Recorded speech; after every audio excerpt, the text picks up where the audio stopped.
Starting से कर लो bailment वापस, हाँ कर दो फिर। ताकि मतलब 3 बारी में हो जाएगा 40 40 मिनट्स का। हम्म, जस्ट अ मिनट।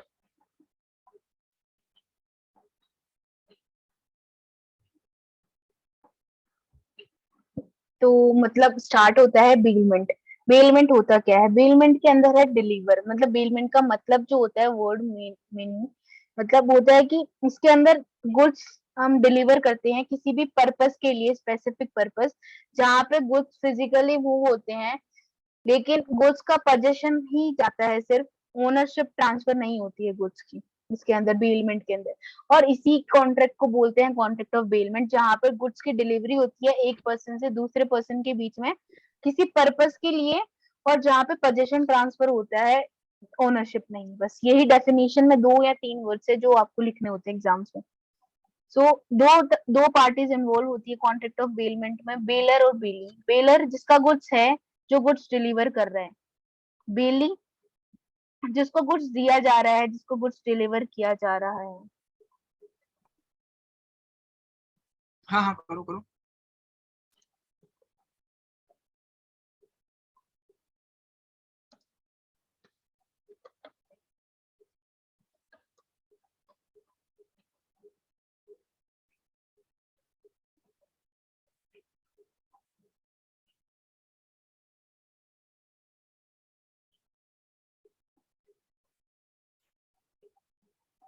सो यही है, मतलब पार्टीज दो इन्वॉल्व होती है, बेलर और बेली। उसके बाद में ये है कि ऐसे कौन कौन से एसेंशियल एलिमेंट्स है कॉन्ट्रैक्ट ऑफ बेलमेंट को बनाने के लिए। फर्स्ट, कॉन्ट्रैक्ट होना चाहिए। लाइक बेलमेंट जो है कॉन्ट्रैक्ट पे बेस्ड होना चाहिए, एक्सप्रेस और इम्प्लाइड कॉन्ट्रैक्ट हो सकता है। और एक इम्पॉर्टेंट थिंग ये है कि कॉन्ट्रैक्ट ऑफ बेलमेंट बनाने के लिए कंसिडरेशन की जरूरत नहीं होती है। Second thing is delivery of goods. Delivery of जिसमें गुड्स मतलब, कंसिडरेशन नहीं होता उसको नॉन ग्रेचुअस बेलमेंट बोलते हैं, वही है ना? नहीं, ग्रेचुअस बेलमेंट बोलते हैं। ओ सॉरी, हाँ ग्रेचुअस, यार हर बार कंफ्यूज हो जाता हूँ मैं। हाँ हाँ हाँ। हाँ, वही ग्रेचुअस बेलमेंट बोलते हैं जिसमें कंसिडरेशन नहीं होता है। सो इसका इंपॉर्टेंट चीज है ये। उसके second point is delivery of goods, कि कॉन्ट्रैक्ट ऑफ बेलमेंट में डिलीवरी ऑफ गुड्स नेसेसरी है। और ये कॉन्ट्रैक्ट ऑफ बेलमेंट जो है हमेशा मूवेबल गुड्स पे होता है, इमूवेबल गुड्स पे नहीं होता है। और डिलीवरी जो है 2 तरीके से हो सकती है। एक्चुअल डिलीवरी मतलब गुड्स को हम फिजिकली ट्रांसफर कर रहे हैं। Second thing is constructive delivery. Constructive मतलब ऐसी कोई चीज जो उस गुड्स को रिप्रेजेंट करती है। मतलब इसमें एग्जांपल भी दिया है, की ऑफ कार। मतलब अगर हमने कार की किसी को दे दी है तो वो सिंबल ही है कि हमने गुड्स को डिलीवर कर दिया है। And third thing is necessary is purpose. Like कुछ पर्पस होना चाहिए बेलमेंट का, मतलब बेलमेंट जो है पर्पस के लिए ही की जाती है। और एक्सप्रेस भी हो सकता है वो पर्पस, और इम्प्लाइड भी हो सकता है। And fourth is possession. मतलब इम्प्लाइड, इम्प्लाइड में जैसे एग्जांपल में आ जाएगा कि अब अगर दर्जी को कपड़ा दिया है तो उसका मतलब है कि उसे सिलने के लिए दिए हैं और सिल के वो वापस दे देगा हमें। हाँ वही, और वही है। और पोजेशन में है कि गुड्स का पोजेशन चेंज होता है बेलमेंट के अंदर। फिजिकल डिलीवरी होती है, फिर ऐसा कोई एक्शन जिससे कि मतलब गुड्स की मतलब पोजेशन जो चेंज हो जाए। ओनरशिप चेंज नहीं होगी, बस पोजेशन कस्टडी चेंज हो जाएगी गुड्स की। उसके बाद में ये वाला एग्जाम्पल है, एग्जाम्पल नहीं है ये, एक्सेप्शन भी, मतलब एक्सेप्शन भी बोल सकते हैं। बट ये है कि अगर हमने मतलब बैंक लोकर के अंदर गोल्ड ऑर्नामेंट्स वगैरह रख रखे अपने, तो उसको हम जो है बेलमेंट नहीं बोल सकते, बिकॉज उसकी कीज जो है लोकर की वो हमारे पास ही है। इसीलिए वो पोजीशन जो है हमारे ओनर के पास में ही है गुड्स की, ऑर्नामेंट्स की, तो उनको बेलमेंट हाँ में नहीं माना जाएगा। तो बैंक के पास तो चाबी रहता है ना शायद, एक और नहीं, बताना बैंक ये। के बैंक के पास भी चाबी रहता है एक वैसे, लॉकर का। नहीं रहता शायद, नॉट विद द बैंक लिखा है ना, स्टिल अरे विद द यार, दो ओनर। दो चाबी रहता है शायद, एक मैनेजर के पास और एक वो उसके पास। उसका मुझे इतना नहीं पता है। अच्छा चलो, कंटिन्यू करो। फिर आता है return of goods. Return of goods में ये है बेली को जो है गुड्स, मतलब बेली का ऑब्लिगेशन है कि बेलर को गुड्स रिटर्न करना ही है। मतलब इसीलिए ये बेलमेंट का कॉन्ट्रैक्ट फॉर्म होता है कि कुछ समय के लिए यूज कर लो या फिर जो पर्पस है वो पूरा हो जाए तो उसके बाद वापस जो है बेली गुड्स देगा बेलर को। अब इसके अंदर ये डिपॉजिट ऑफ मनी का भी है कि अगर बैंक में पैसा जमा करे तो बेलमेंट नहीं है, बिकॉज वो सेम मतलब करेंसी तो वैसे भी मतलब नहीं माना जाता है उसको। और ऊपर से ऐसा भी नहीं है कि जो मैं 500 का नोट दे के आई थी वही मुझे वापस मिलेगा। तो इस वजह से मतलब इसको मतलब बेलमेंट के अंदर नहीं डाला जाता है जो हम पैसा बैंक के अंदर जमा करवा के आते हैं। हाँ मतलब आइडेंटिकल जो है हमारा वो वापस नहीं मिलेगा वो सामान। हाँ वही सामान बोले चीज। मतलब।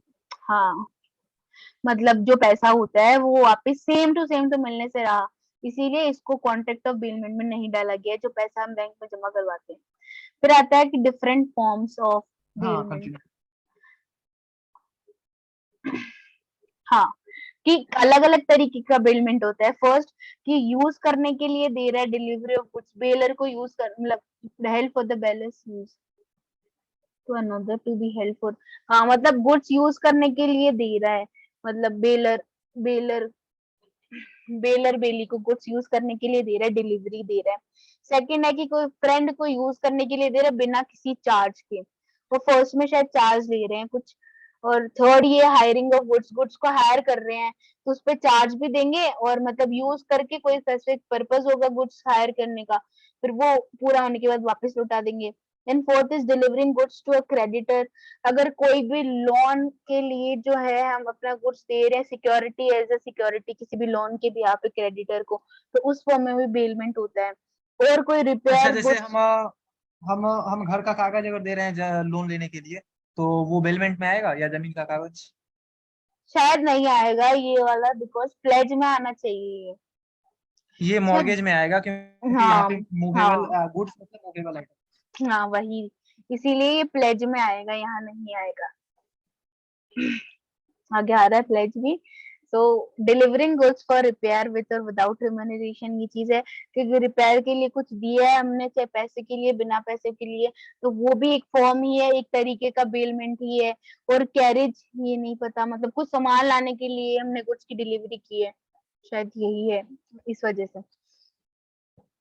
तो अब ये है कि बेलमेंट दो तरीके की होती है, ग्रेचुअस बेलमेंट और non gratuitous bailment. Gratuitous bailment मतलब कि जिससे फ्री में दिया जा रहा है, मतलब उसने मतलब किसी फ्रेंड को दिया है या फिर किसी को भी अपना गुड्स जो है यूज करने के लिए दिया है, फ्री में दिया है बिना किसी पैसे के। और नॉन ग्रेचुअस में क्या है, उसने कुछ बेनिफिट मिल रहा है बेलर को, तो एनी काइंड, जरूरी नहीं सिर्फ पैसे में मिले, किसी भी फॉर्म में बेनिफिट मिल रहा है तो वो नॉन ग्रेचुअस बेलमेंट बन जाता है। अब ड्यूटीज ऑफ बेलर, अब बेलर की ड्यूटी क्या है, अगर वो गुड्स तो दे रहा है बट कुछ ड्यूटीज भी होती है। तो फर्स्ट है disclose non facts. Disclose non facts के अंदर ये चीज है कि उसको जो है मतलब गुड से रिलेटेड जो भी मतलब डिस्क्लोज कर देना है फैक्ट्स की, भाई इसमें ये कमी है, ये अच्छा ही है, मतलब अरे कुछ भी ये एक्स वाई एक्सप्लेन जेड। करो। क्या? ये एक्सप्लेन ना करो, आगे आगे बढ़ो। आगे वही चीज जो है ना उसको डिटेल में दे रखा है 150 अच्छा वाले सेक्शन में। अच्छा, बेलर्स तो इसमें ड्यूटी ये टू बोला गया है डिस्क्लोज। कि हाँ ये मैं एक बार बोल देता हूँ। हम्म ग्रेटिचुअस और नॉन ग्रेटिचुअस वाला यहाँ पे केस है कि अगर फ्री में हम दिए हैं गुड्स या मतलब अगर क्या बोलते हैं पैसा लेके दिए हैं, दोनों ही केस में अगर हमको जो फैक्ट पता है, मतलब सॉरी फॉल्ट है यहाँ पे, फैक्ट्स नहीं है। तो तुमने फॉल्ट फॉल्ट फैक्ट ऊपर फैक्ट था ना, यहाँ हम्म। फॉल्ट है। फॉल्स भी तो तो होता है मतलब, तो उसमें कुछ हाँ भी। मतलब अगर गुड्स में कोई तरह का फॉल्ट है और मुझे हम्म पता है, मान लो कि मेरी कार थी और उसमें ब्रेक नहीं था, मुझे पता हम्म है और फिर मैंने नहीं बताया, तो ग्रेटिचुअस हो या नॉन ग्रेटिचुअस हो दोनों केस में हम लायबल हैं पे करने के लिए।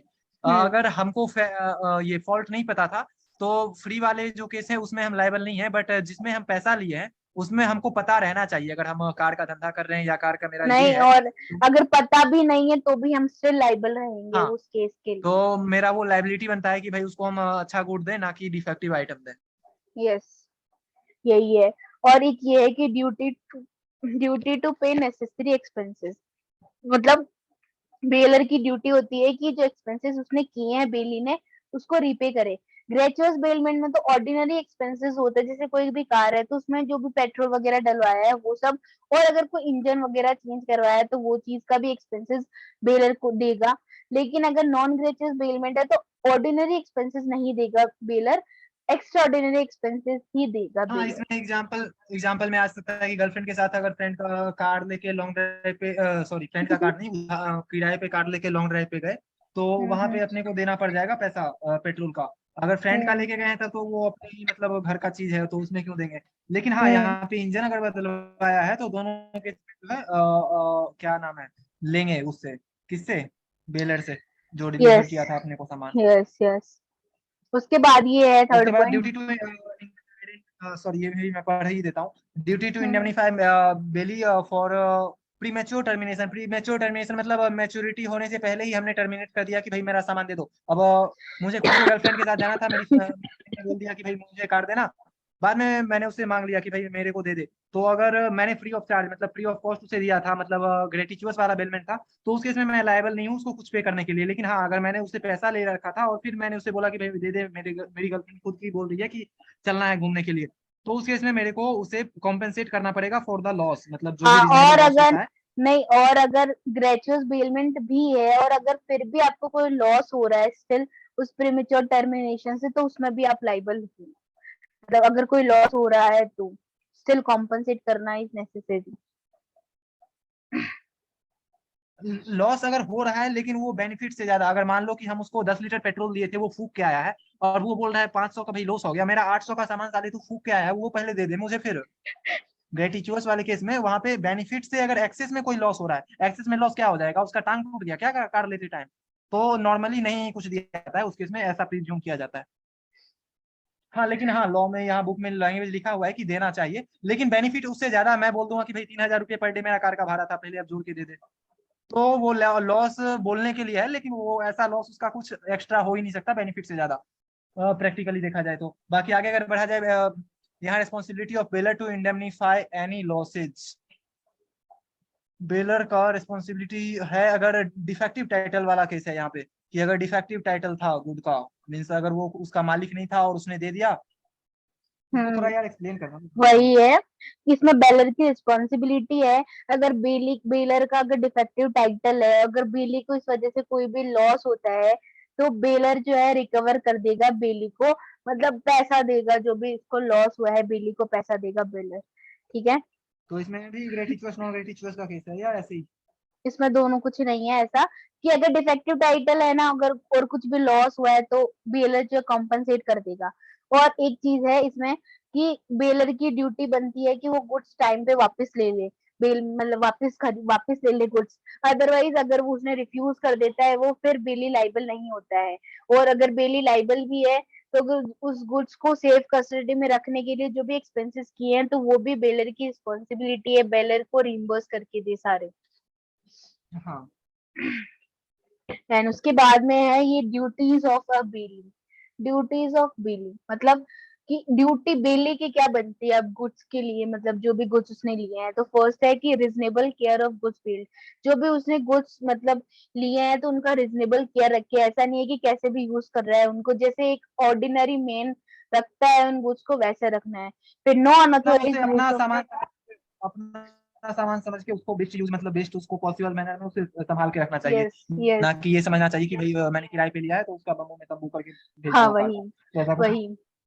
और सेकंड पॉइंट इज नो उसके बाद ये है अनऑथोराइज। कि अगर अगर ऐसा कोई लॉस होता है जो कि बेली के सॉरी मतलब बेली के रीजनेबल केयर रखने के बाद भी कोई लॉस हो जाता है। मान लो मैं सड़क पे आराम से अपने साइड में चला रहा था 40 किलोमीटर प्रति घंटा की स्पीड से गाड़ी, और फिर भी आकर किसी ने मुझे ठोक दिया, तो उस केस में अगर कोई स्पेशल कॉन्ट्रैक्ट नहीं है तो उस केस में मैं रिस्पॉन्सिबल नहीं होऊंगा उस डिस्ट्रक्शन या लॉस के लिए। यहाँ पे एक्सेप्शन सेक्शन 152 में दिया गया है। सेक्शन 151 बोलता है रीजनेबल केयर रखने के लिए, 152 बोलता है रीजनेबल केयर रखा गया फिर भी अगर लॉस होता है तो उस केस में मैं पेमेंट करने के लिए मतलब बेली जो है पेमेंट करने के लिए लायबल नहीं होगा, उसकी ड्यूटी नहीं है पेमेंट करने की, अगर कोई यस। स्पेशल कॉन्ट्रैक्ट नहीं होता है एज सच तो।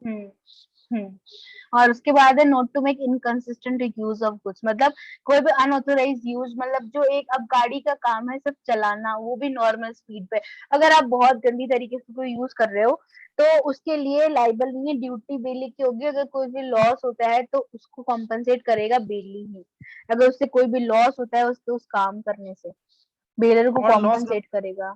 और उसके साथ साथ ये भी है कि अगर मान लो कि इनकॉन्सिस्टेंट यूज जो टर्म एंड कंडीशन डिसाइड हुआ था उस हिसाब से यूज नहीं कर रहा, तो बेलर के ऑप्शन पे रहता है उस कॉन्ट्रैक्ट को वॉइडेबल भी कर सकता है। वॉइडेबल मीन्स जब चाहे खत्म भी कर सकता है और अपना सामान वापस मांग सकता है। वही है। उसके उसके बाद बाद में है 3 नंबर explain कर दो। Not to mix the goods. इसमें बेली का ड्यूटी होता है कि अपने गुड्स के साथ मिक्स ना कर दे गुड्स, मतलब अपने गुड्स के साथ बेलर के गुड्स को मिक्स ना कर दे। और अगर मिक्स कर भी देता है तो इसमें दो चीजें बनती हैं। मिक्स कर दिया, अब अगर सेपरेबल है तो सेपरेबल का जो भी कॉस्ट आएगा वो बेली ही बियर करेगा, बेलर कोई मतलब बेलर से रिकवर नहीं कर सकता है। और अगर सेपरेबल ही नहीं है तो जो भी एक्सपेंस मतलब जो भी कॉस्ट आई है उनकी, और जो भी बेलर को मतलब नुकसान हुआ है तो उसको बेली कंपनसेट करेगा। हम्म। उसके बाद में है return the goods. Return the goods में क्या है कि अब ये बेली की ड्यूटी है कि गुड्स को रिटर्न करना है, और किस मतलब जहाँ पे एक तो मतलब कोई भी टर्म्स एंड कंडीशन जो बेलर ने बताई है वहां पे कर देना है, जहाँ बताइए जिसमें भी। यार ये उस, किसने घस दिया पूरा। उसके बाद में ये फिफ्थ पॉइंट इज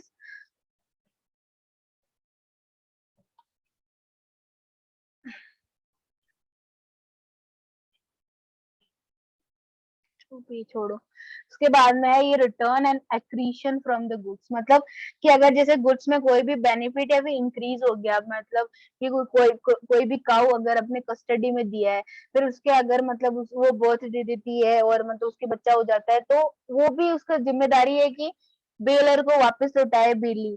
ऐसा नहीं है कि बस ठीक है बस ये तो मेरा हो गया है, ऐसा कुछ नहीं होना चाहिए। जो एक्रीशन मतलब जो भी बेनिफिट मिल रहा है गुड्स से, रिटर्न इंक्रीज हुआ है कुछ भी गुड्स के अंदर, तो वो भी उसको लौटाना पड़ेगा बेलर को। And the six point is not to set up adverse title. Adverse title के अंदर ये है कि वो अपने गुड्स ना बताएगा, मतलब बेली का मतलब बेली जो अपने कुछ नहीं बताएगा, वो बेलर के बिहाफ पे होल्ड करता है इन गुड्स को, ये चीज से डिनाई नहीं कर सकता। मतलब ये है कि बेली जो है स्टिल ये नहीं बोल सकता कि भाई उसका गुड्स है, वो बेलर के बिहाफ पे होल्ड करता है। उसके बाद में हाँ। कि बेलर के क्या क्या राइट्स है। बेलर के राइट्स, बेलर का राइट है right to terminate the bailment, मतलब जो बेलमेंट का कॉन्ट्रैक्ट जो टर्मिनेट कर सकता है, कब कर सकता है, जब कोई अनऑथोराइज यूज कर रहा है बेली उस गुड्स का जो भी बेल किया है और कंडीशन के हिसाब से नहीं चल रहा है, तो जब मन हो उसका बेलर का, वो टर्मिनेट कर सकता है कॉन्ट्रैक्ट को। Right to demand back the goods, अपने गुड्स को जब चाहे वापस ले सकता है, ग्रेचुअसली करें उसने लेंड टाइम से पहले भी कर सकता है। वो मतलब डिमांड मतलब वापस मांग सकता है अपने गुड्स टाइम से पहले भी अगर उसने ग्रेचुअसली लैंड किया है तो। Right to file a suit against wrongdoer, मतलब अगर किसी गलत कुछ काम कर रहा है तो उसके अगेंस्ट सूट भी फाइल कर सकता है बेलर। नहीं नहीं, रॉन्ग डूअर मतलब ये हो गया कि कोई थर्ड गलत पार्टी अगर गलत कर रहा है।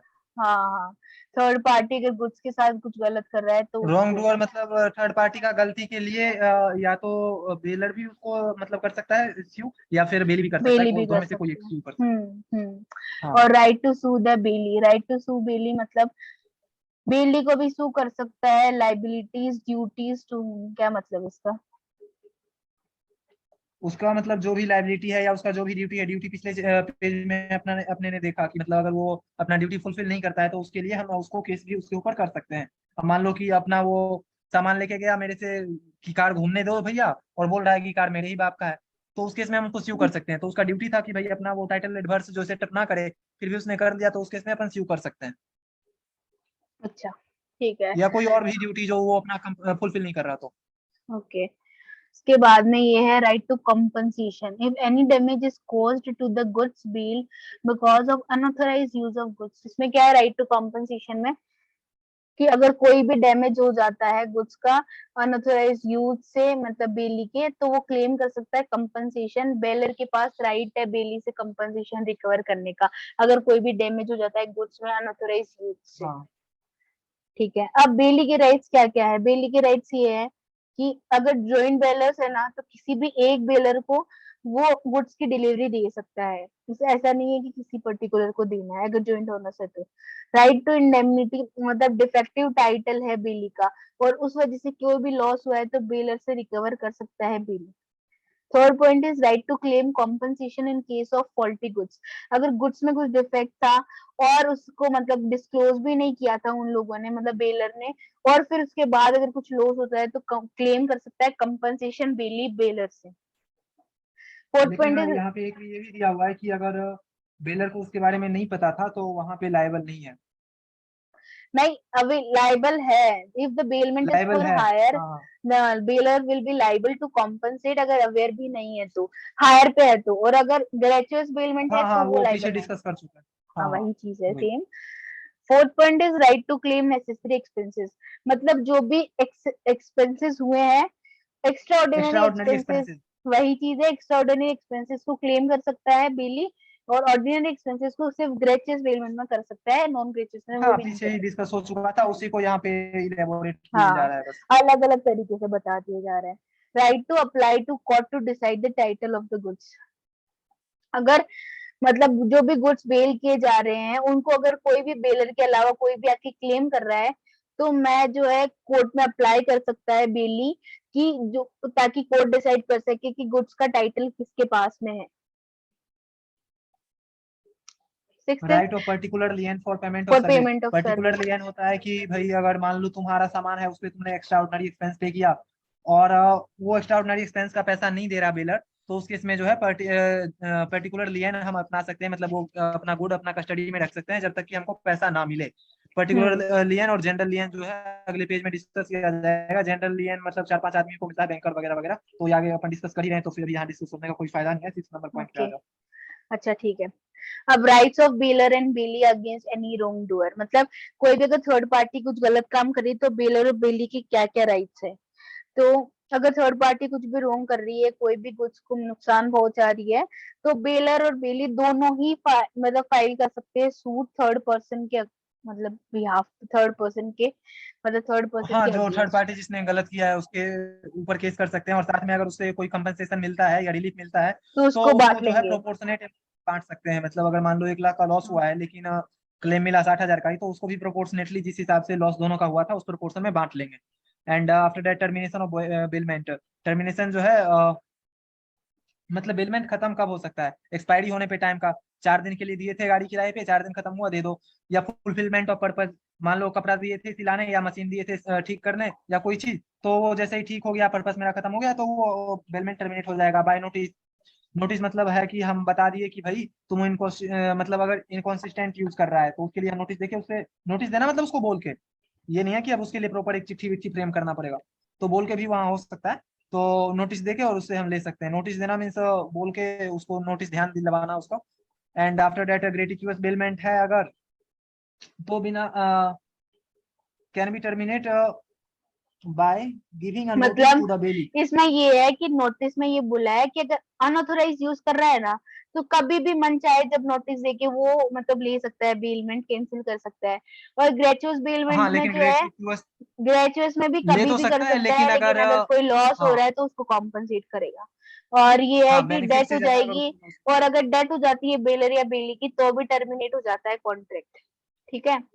उसके बाद है ये destruction of the subject destruction of matter, subject matter. कि जो जिसलिए सामान बेलमेंट खत्म था हो गया। वही खत्म हो गया है, तो there is no point to मतलब इसके अंदर रहने का कॉन्ट्रैक्ट ऑफ बेलमेंट का। हाँ फिर वहां पे आगे से कुछ और प्रोसीजर स्टार्ट हो जाएगा कोर्ट हाँ, का। वही वही। अब फाइंडर ऑफ आता है। Lost good. फाइंडर ऑफ बोलो। Lost good. Finder of lost good मतलब हो जाता है कि अगर मेस यू for specific reward, a person who find some good which do not belong to him is called finder of lost good. जिसको मतलब अगर कोई ऐसा सामान मिला जिस सामान का वो मालिक नहीं था, तो उसको फाइंडर ऑफ लॉस्ट गुड बोलते हैं। It is duty of finder of lost good to find true owner and surrender. मतलब अगर उसका सबसे पहला ड्यूटी तो ये है कि जो उसका ट्रू ऑनर है उसको खोजे और उसको गुड सरेंडर कर दे। हाँ, एंड मैं बता द देती हूँ, फाइंडर एक second. Has no right to sue the owner for compensation for trouble and expense। अगर उसने मान लो कि अपने इच्छा से खोजा है, उसके लिए उसको ट्रबल हुआ, परेशानी हुई, या फिर कोई एक्सपेंस हुआ जो वॉलेंटरली उसने पे किया फाइंड करने के लिए ऑनर को या गुड को तो अच्छे से वो रखने के लिए। उससे मतलब इसमें ये बोल रहे हैं पूरे पैराग्राफ में कि जो बंदा जिसको गुड्स मिला है और अगर उसको जो है उसमें कुछ भी खर्चा किया है उसको ढूंढने में उसके मालिक का, तो वैसे उसके मालिक की कोई लाइबिलिटी नहीं है कि वो उसको पे करे, कॉम्पनसेट करे। बट जिसको गुड्स मिले हैं वो उनको पर्टिकुलर लियन रख के, मतलब उन गुड्स को मतलब अपनी कस्टडी में रख के वो ले सकता है कंपनसेशन, कि भाई जब तक तुम मुझे रिकवर नहीं करोगे, मेरे को जितना पैसा लगा है तब तक मैं तुम्हें तुम्हारा गुड्स नहीं दूंगा। जो भी रिवॉर्ड वगैरह है वो ले सकता है। हाँ, रिवॉर्ड वाला केस है कि अगर पहले से अनाउंस कर दिया है कोई रिवॉर्ड, तो वो रिवॉर्ड लेने के लिए मतलब वो ये है कि वो रिवॉर्ड ले सकता है।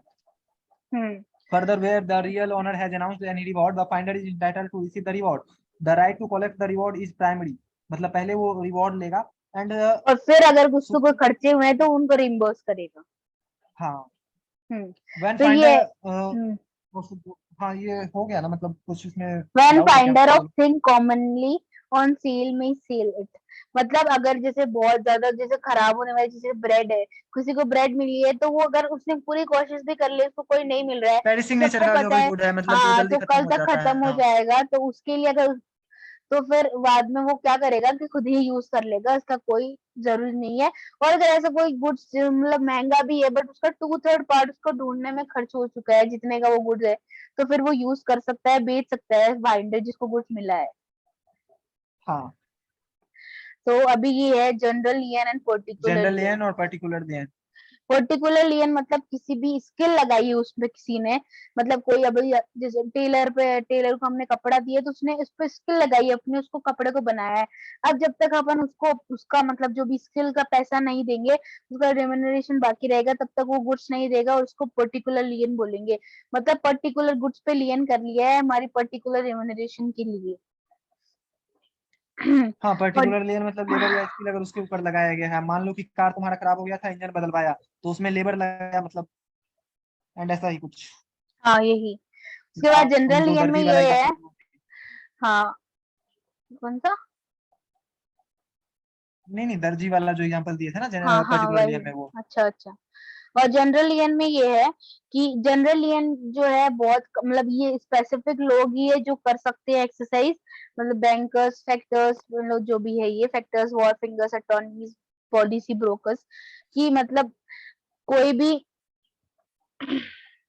कोई भी गुड को अपने कस्टडी में ले सकते हैं जब तक कि उनका पैसा चुकाया ना जाए। मान लो कि अगर बैंक से हम लोन लिए हैं, तो ये नहीं है कि उसको सिक्योरिटी में अगर हम ज्वेलरी अपना दिए थे, अब ज्वेलरी से ज्यादा उसका लोन हो रहा है, तो वो उस केस में अपना जमीन भी मेरा कब्जा कर सकता है या मेरे घर पे भी कब्जा कर सकता है। मतलब एनी हाउ, मतलब वो अपना कर्जा जब तक उसका रिकवर ना हो जाए तब तक वो हमारे सामान पे कब्जा कर सकता है, अगर वो बैंकर है या अटॉर्नी है। अटॉर्नी जो है कोर्ट वगैरह का होता है, हाई कोर्ट का अटॉर्नी ऑफ हाई कोर्ट, या फिर हम्म। Policy broker.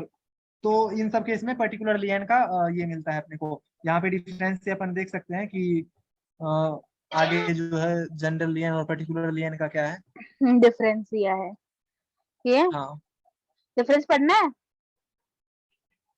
देखना है तो देख लो एक बार, नहीं तो चलते हैं प्लीज पे। हो गया है वैसे। अच्छा प्लेज कर लो फिर। चलो, ठीक है।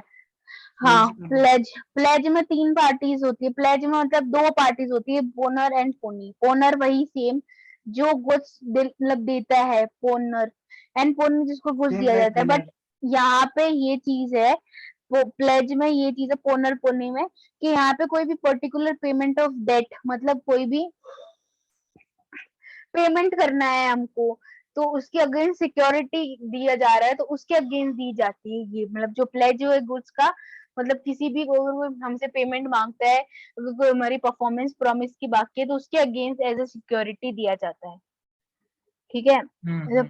Pledge is a variety of, ये एक तरीका है, मतलब अलग ही अलग, मतलब बेलमेंट है उसी को अलग फॉर्म में बोल रहे हैं प्लेज, जिसके अंदर सिर्फ हम किसी सिक्योरिटी के अगेंस्ट ये चीज दे रहे हैं, बाकी सारा नॉर्मली सेम ही है बेलमेंट एंड प्लेज में। सो तुम जो यहाँ पे बोले भी थे ना वो सब्जेक्ट मैटर ऑफ बेलमेंट, यहाँ पे प्लेस दिया हुआ है कि गुड ही होना चाहिए। वो जो अगर मान लो कि जमीन का कागज दे रहा है या ऐसा कुछ फिक्स्ड एसेट दे रहा है, तो उस हम्म। केस में वो हो जाता है मॉर्गेज, वो प्लेज में नहीं हाँ। आता। अच्छा। हम्म। हाँ। तो यहाँ पे यही है मतलब कि ओनरशिप, अब यहाँ पे ये है कि ओनरशिप यहाँ पे ट्रांसफर नहीं होती है, सिर्फ पोजेशन ट्रांसफर होता है। बट यहाँ पे एक चीज होती है कि जो मतलब पोनी जो है उसके पास ये राइट होता है कि वो गुड सेल कर सकता है, प्रॉपर नोटिस वगैरह दे के पोनर को कुछ, वो गुड्स सील कर हाँ सकता है। कुछ सर्कमस्टांसेस में, हाँ। गुड्स सील कर सकता है। चलो 10 मिनट बचा है, इसको कंप्लीट कर लो एक बार जल्दी से। हाँ, उसके बाद में essentials of contract of pledge, यही है। कॉन्ट्रैक्ट ऑफ प्लेज के अंदर जो भी करने होते हैं, तो वो जो बेलमेंट में जो थे वो तो है ही, ऑफर एक्सेप्टेंस वो जो सारे थे, उसके अलावा ये सारी चीजें और है। Bailment for security against payment, मतलब जो बेलमेंट हो रहा है वो किसी सिक्योरिटी पर पेमेंट या फिर परफॉर्मेंस ऑफ प्रॉमिस के बिहाफ पे होना चाहिए। और जो सब्जेक्ट मैटर जो है गुड्स होना चाहिए प्लेज का। और जो भी goods pledge for shall be in existence, जो गुड्स हम प्लेज कर रहे हैं वो तो कोई एग्जिस्टेंस में फिजिकल होनी एग्जिस्टेंस चाहिए। होना चाहिए। हाँ, और हाँ, जो भी डिलीवरी ऑफ गुड्स जो है, क्या था, फ्रॉम प्लेजर टू प्लेजी, और जो गुड्स की डिलीवरी भी होनी चाहिए प्लेजर को प्लेजी। प्लेजर जो है ओनर है और प्लेजी जो है पोनी है, ठीक है, उनका नाम है ऑनर, ऐसे। हाँ। ठीक है। अब राइट्स क्या क्या है पोनी के, पोनी के वही राइट्स सेम, कि रिटेन द प्लेज्ड गुड्स, उन गुड्स को जो हमने गुड्स प्लेज किए उनको रखना है। बट यहाँ पे और बेलमेंट में यही फर्क है, बेलमेंट में जो गुड्स को है यूज कर सकता है पोन, मतलब बेली, बट प्लेज में जो है यूज नहीं कर सकता है ये प्लेजी गुड्स को। फिर ये है राइट टू हाँ, रिटेंशन ऑफ सब्सिक्वेंट डेट्स, मतलब यहाँ पे ये है कि अगर पहले के कोई भी डेट्स है उनके ब्याह पे भी जो है इसने जो गुड्स रखा है उसको मतलब ये रख सकता है, उस पर अपना हक कर सकता है। ऐसा नहीं है कि भाई मतलब मैंने इसका तो पेमेंट कर दिया तो तुम मेरे जो मतलब वो दे दो। लोग भी पहले की सब्सिक्वेंट जो डेट्स हैं उनके लिए भी जो ये इसने कुछ प्लेज किया है उनको रख सकता है, दूसरी किसी डेट के लिए भी प्लेज कुछ को रख सकता है वो, ठीक है। सब्सिक्वेंट मतलब आगे भी कोई उधार लिया गया है तो। हाँ, नहीं, पहले लेकिन का अगर कोई ऐसा कोई लिया गया है कॉन्ट्रैक्ट तो हो उसके तभी कर बिहाफ। सकता है। हाँ हाँ वही। उसके बाद में pawnee's right to extraordinary expenses incurred, मतलब नहीं, पोनी का। सब्सिक्वेंट मतलब, एक सेकंड, सब्सिक्वेंट मतलब तो होता है फर्दर, जो कोई उधार लिया है उसके लिए ना। सब्सिक्वेंट मतलब तो फर्दर, मीन्स इन फ्यूचर, या आगे का। सब्सिक्वेंट डेट यहाँ जो था। हाँ, हाँ right to retain good for subsequent debt, हाँ, मतलब मतलब पास्ट के लिए ऐसा भी। नहीं है। हाँ, ऐसा कोई पर्टिकुलर, जैसे अभी 1,000 रुपए लिया है वो 10,000 का है और मैं उससे पहले कुछ पैसा मांगती हूँ, या फिर उसने आगे भी मुझसे कुछ लिया है तो मैं उसके ब्याह पे भी उस गुड्स को रख सकती हूँ। हाँ, उसके बाद में ये चलो करो pawnee's continue. Right to extraordinary expenses incurred, pawnee is entitled to receive, pawnor, pawnee जो है अगर पोनी ने कोई भी एक्स्ट्राऑर्डिनरी एक्सपेंसेस इनकर किया वही सेम चीज है तो पोनर से क्लेम करेगी। उसके बाद में pawnee is right where pawnor makes default, pawnor default कर देता है तो पोनी के पास यहाँ राइट होता है कि वो उसको गुड्स को सेल कर सकती है, मतलब एक या तो केस फाइल कर देगी पोनर के अगेंस्ट, और या फिर नोटिस देके सेल भी कर सकती है गुड्स। बेलमेंट में यही दिक्कत थी कि वो वहां पे सेल नहीं कर सकते गुड्स को।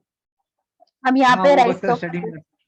हाँ वही, राइट्स ऑफ ओनर में यही है। ओनर का राइट क्या है, right to redeem, right to redeem में मतलब कि ओनर का राइट है कि टाइम खत्म होते ही वो अपना डेट जो है उसको रिडीम कर सकता है, रीपे करता, हाँ। रीपे कर देगा और पैसा एक्सपेंसेस रीपे जो। करेगा और उसने जो सिक्योरिटी दिया था वो रिडीम कर लेगा। सामान रिडीम होता है, मतलब जो भी पैसा या सामान दिया था वो रिडीम कर लेगा। हाँ रिडीम मतलब वापस ले लेगा। एंड उसके लिए उसे हाँ, पेमेंट करना और ये पड़ेगा। है कि जैसे मान लो डिफॉल्ट भी कर दिया तो जब ओनर की मर्जी हो तब वो पैसा देके रिडीम करवा सकता है, अनलेस अगर उसने पोनी ने कोई एक्शन नहीं लिया हो, मतलब वो सेल नहीं कर रही दिया हो इस वजह से, ठीक है। फिर हाँ, ड्यूटीज ऑफ पोनी, हाँ, ड्यूटीज क्या है पोनी की, कि वही सेम चीजें हैं, रीजनेबल केयर रखेगा, अनऑथराइज यूज नहीं करेगा गुड्स का, return of goods has been repaid promises, return goods का करेगा जब डेट रिपेड हो जाएगी, मतलब कि जब वो पैसा दे देगा ना तो उसको गुड्स भी रिटर्न करने पड़ेंगे, अपने गुड्स के साथ उस गुड्स को मिक्स नहीं करेगा, इनकंसिस्टेंट यूज नहीं करेगा, और अक्रीशन हो रहा है मतलब कोई भी इंक्रीज हो रहा है गुड्स के अंदर तो उनको मतलब रिटर्न करेगा। और पोनर की ड्यूटीज यही है कि पे डेट को पेमेंट करेगा डेट की टाइम पे, और कॉम्पनसेट करेगा पोनी को एक्स्ट्रा ऑर्डिनरी एक्सपेंसेस अगर उसने कुछ किए हैं तो, और जो भी फॉल्स वगैरह थे उस गुड्स के अंदर वो सारे बता देगा पोनी को। और अगर कोई भी लॉस होता है पोनी को पोनर के टाइटल से तो उसको भी पोनी मतलब वो करेगा, कॉम्पनसेट करेगा। और इफ द पोनी, अगर पोनी गुड्स सेल कर देता है गुड्स को डिफॉल्ट, पोनर के डिफॉल्ट करने पे, तो पोनर अगर कुछ भी बाकी रह जाता है, मतलब 50,000 का गुड्स था और मतलब अगर वो हो गया है, 60,000 का कर्जा था तो, साठ हाँ हजार का तो कर्जा था तो वो दस दस हजार हजार उसे देना डेप्रिसिएट पड़ेगा। स्टिल लाइबल रहेगा वो। अब अगर no no twelfth no, place by no.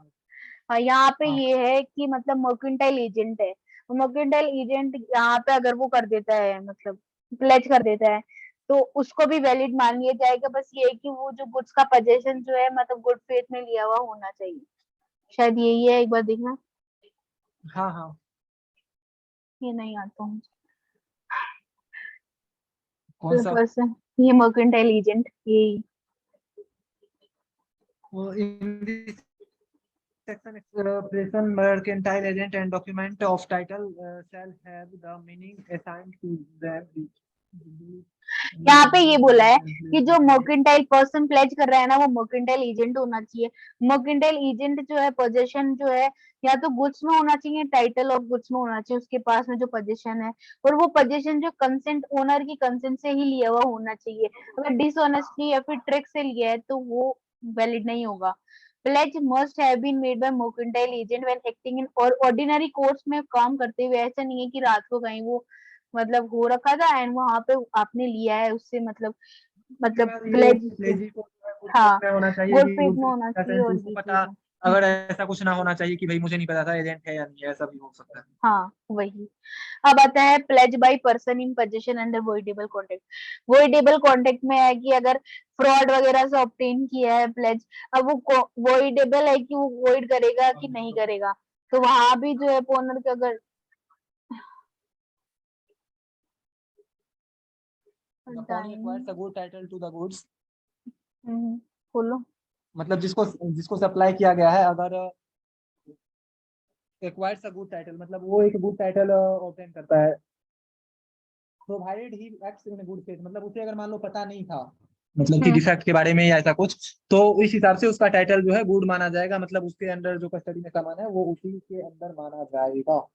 अच्छा। वो क्योंकि जानता ही नहीं था तो उसका कोई गलती ही नहीं है।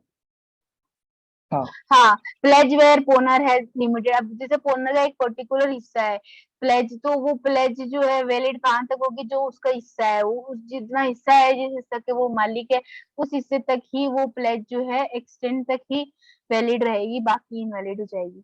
प्लेज बाय को ओनर, अगर को ओनर में से कोई भी एक ओनर अगर पोजीशन में प्लेज कर देता है तो वो वैलिड मानी जाएगी।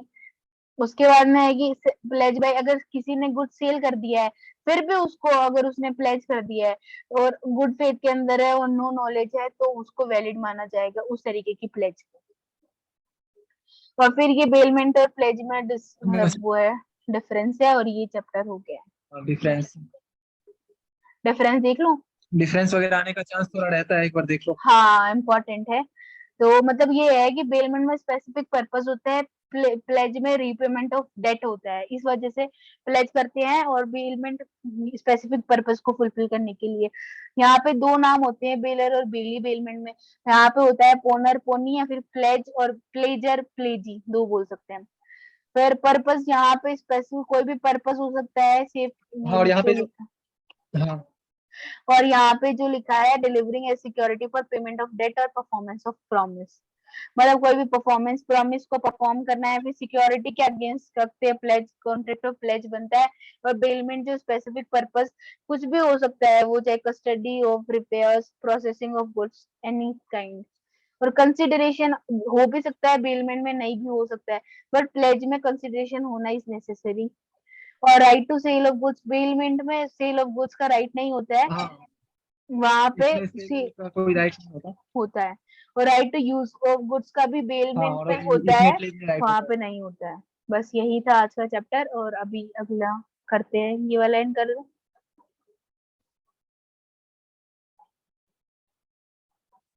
हाँ हाँ।